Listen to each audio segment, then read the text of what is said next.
Halo semuanya, selamat datang di mata kuliah wawasan dan implementasi teknologi. Kali ini di pertemuan ini kita akan memasuki atau mengenal apa itu yang namanya Internet of Things.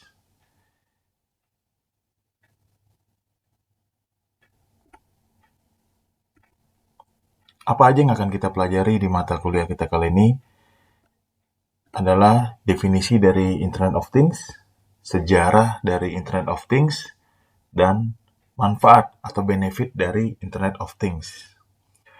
Sebelum kita memulai lebih lanjut, saya ada sedikit video yang kalian semua bisa coba untuk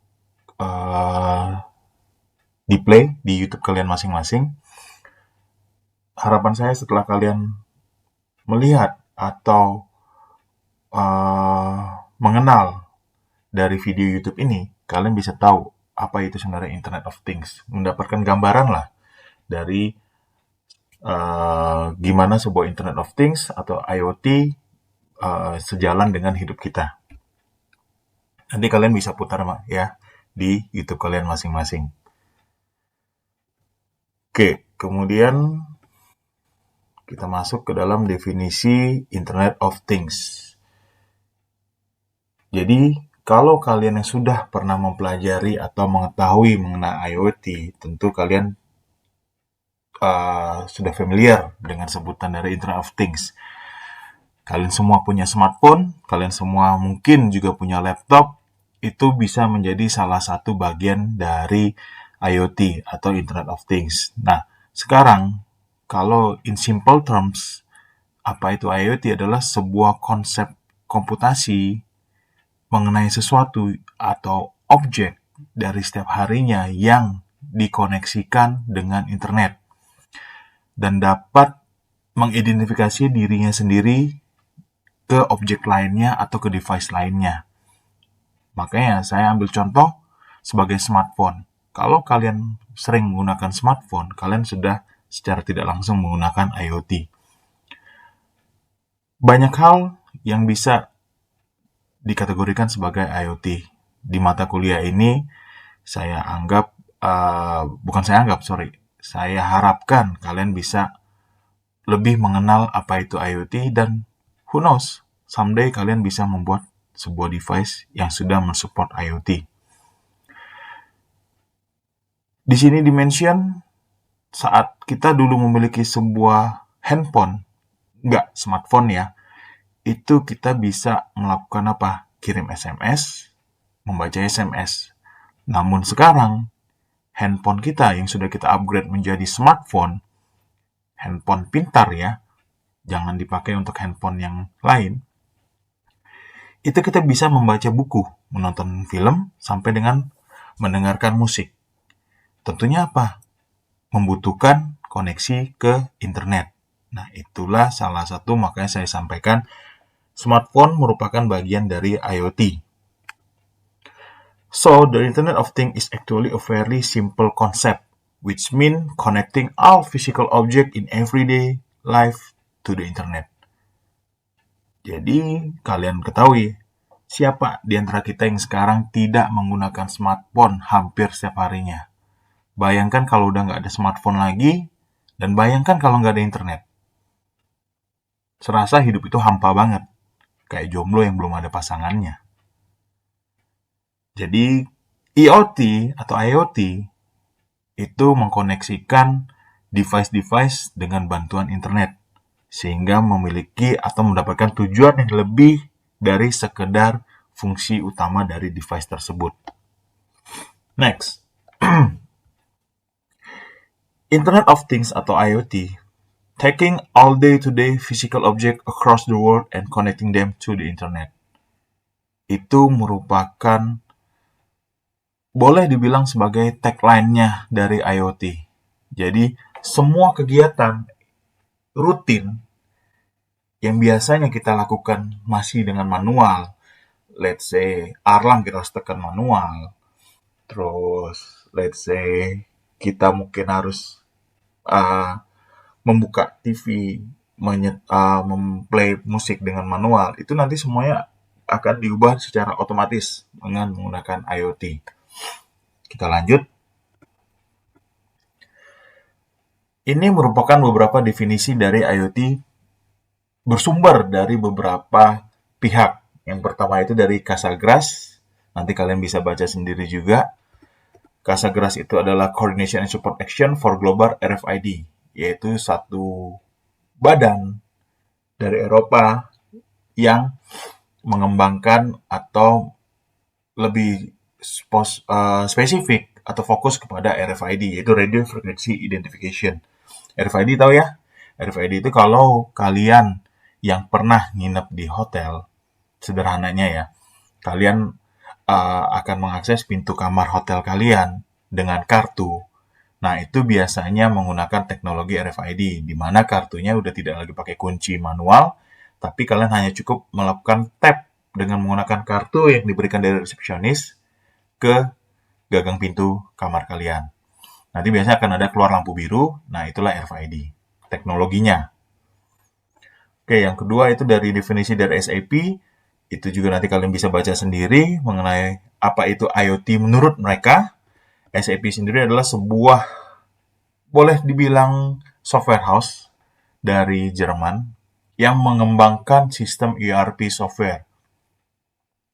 Nah, ERP itu biasanya digunakan oleh manufaktur, fabrikasi, sistem besar yang mulai dari raw material sampai dengan production sampai dengan ke finance. Jadi sistemnya itu kompleks dan lengkap, dan itu salah satu sistem terbesar dan termahal di dunia saat ini.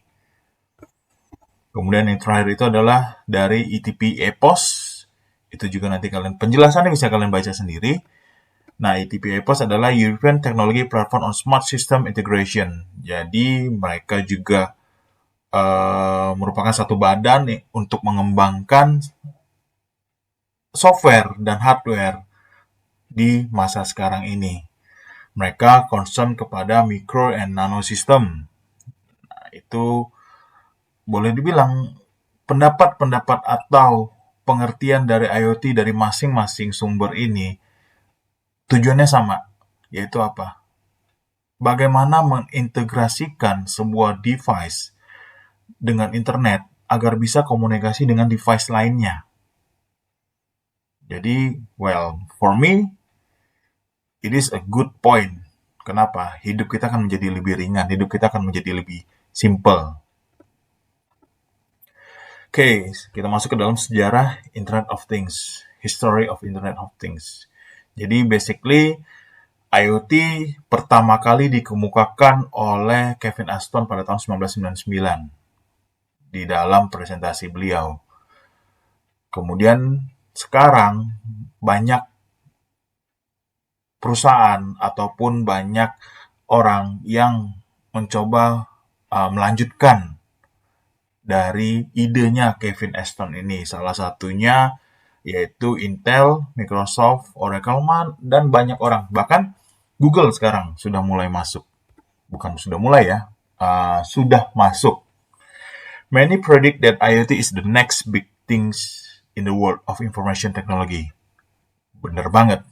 Saya setuju banget kalau dengan tagline ini, the next big thing. Kenapa?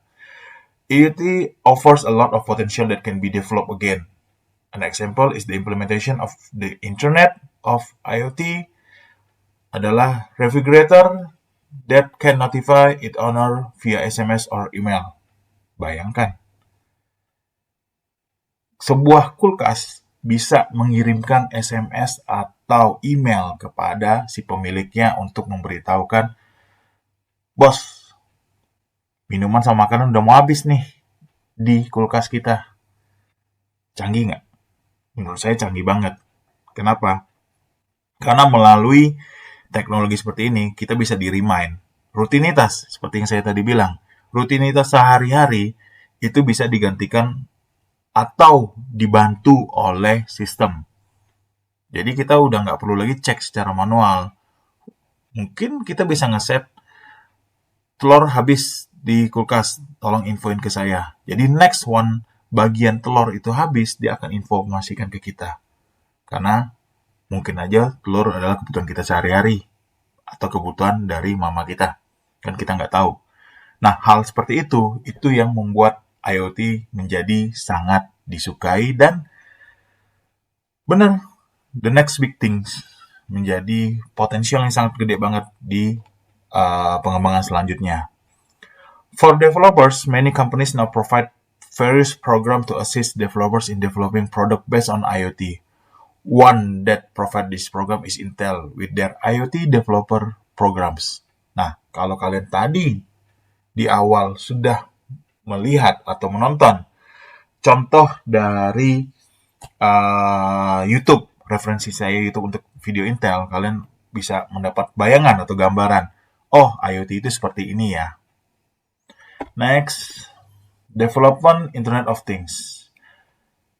The development of IoT in 2020 is very interesting to follow, where the IoT here has been integrated with various other advanced modules such as AI application. AI tahu ya? Artificial Intelligence. Jadi, wow, boleh dibilang pengembangannya lebih canggih lagi. Kalau kita bicara sudah dengan AI, berarti device atau sistem itu sudah bisa berkembang, sudah bisa menjadi lebih maju, sudah bisa membaca diri sendiri, dan even sudah bisa membaca atau mengetahui lingkungan sekitar, the environment. Pernah nggak kalau kalian mengambil smartphone kalian, lalu kalian mengetikkan, gue mau makan apa ya hari ini? Dan Google akan menunjukkan lokasi-lokasi restoran ataupun kuliner yang ada di sekitar kalian. Pernah seperti itu? Nah, tapi yang membuat lebih interest adalah apa? Makanan ataupun lokasi yang akan di-share oleh Google adalah makan atau lokasi favorit kalian. Which is yang kalian sendiri mungkin tidak pernah secara langsung memberitahu Google, tapi Google bisa tahu. Nah, itu adalah, kita bicara adalah konsep AI, Artificial Intelligence. Dari mana? Dari Google mengadopsi seluruh potensi yang ada di dalam device kalian, yang ada di device teman-teman kalian.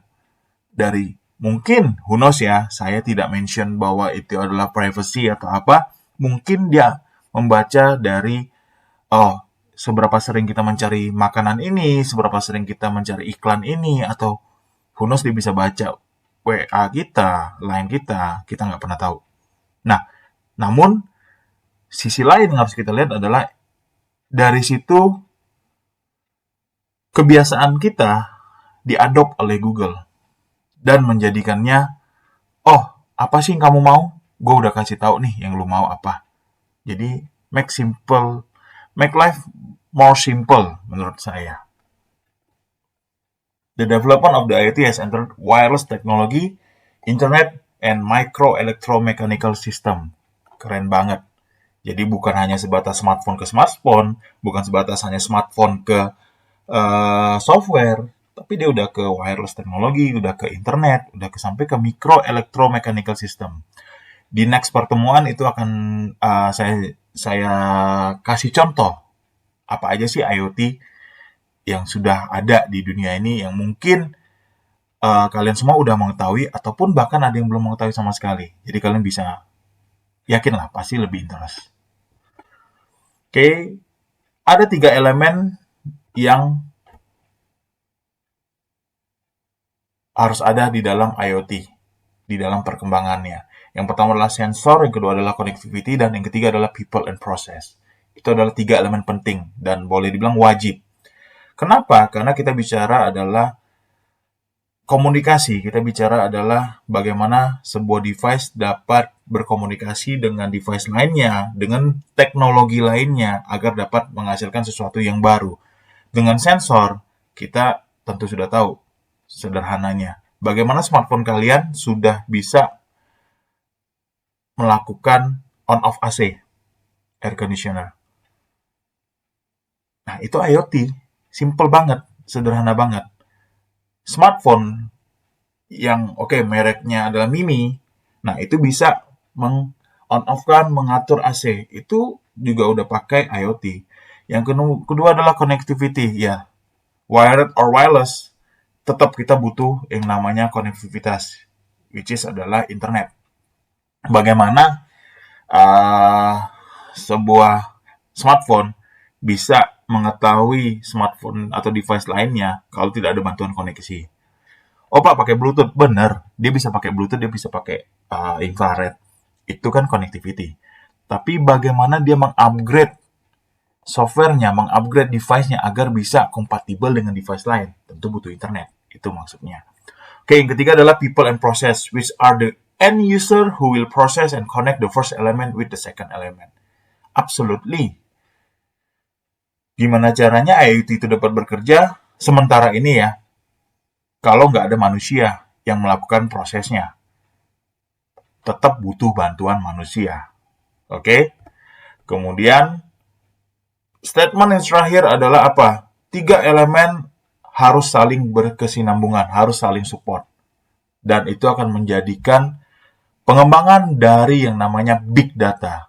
Apa itu big data? Akan ada di pembahasan slide berikutnya oleh dosen lain. Mungkin kalian akan menjadi lebih interest. Wow man, big data, hasilnya dari sini. Dan gue bisa ngelakuin ini. Come on. Itu sesuatu yang jauh di luar pikiran kita ternyata bisa dilakukan. Dan mendapatkan result yang lebih besar lagi. Oke, how the Internet of Things works. Bagaimana cara kerjanya IoT? Pada dasarnya IoT bekerja dengan argumen atau komentar dari sebuah programming, di mana programming itu atau argumen itu akan memberikan komen berupa interaksi dari antar device atau mesin. Ya, contohnya seperti yang saya sampaikan tadi. Bagaimana smartphone Anda bisa turn on, turn off AC. Itu dia kasih komen kan. Ada programming di dalamnya. Seperti itu. Simple aja. Kalian bisa memikirkan jauh lebih besar daripada pemikiran saya ataupun dari contoh-contoh yang udah ada. So, the internet here is the link between two machine interaction. Then, where is the human intervention? Human in IoT work are only regulator and supervisor of the machine that work directly. Nah, di awal kita mungkin bicara adalah, butuh bantuan manusia untuk dapat melakukan IoT. Benar. Tapi kalau kalian ada dengar kata-kata saya yang tadi adalah sementara ini. Next, kalau IoT sudah mengadopsi dari AI, maka IoT device sudah dapat bekerja sendiri, seperti rutinitas. Paham maksud saya ya? Kalau nggak paham, monggo japri saya, ataupun nanti di dalam kelas kalian bisa juga bertanya langsung. The biggest challenge that can become an obstacle is in configuring IoT is how to set up its own communication network.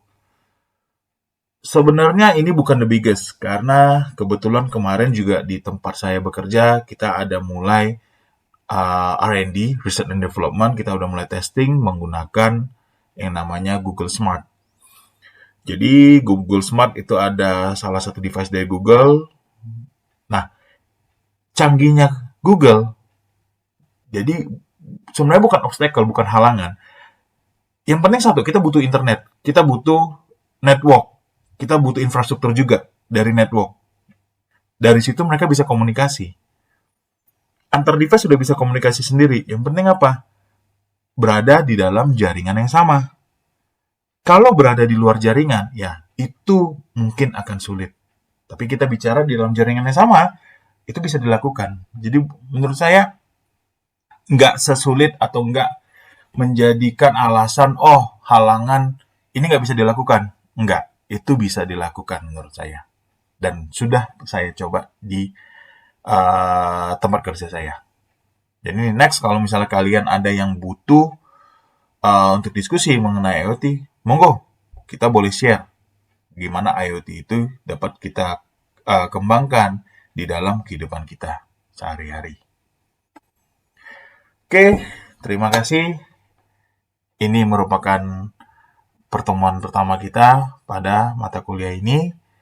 Next week masih ada materi dari saya mengenai IoT. Saya harap kalian menikmatinya, enjoy, dan kalian mengerti.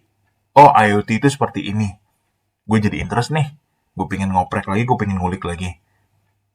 Jadi, thank you banget untuk pertemuan kali ini. Well, have a nice day. Thanks.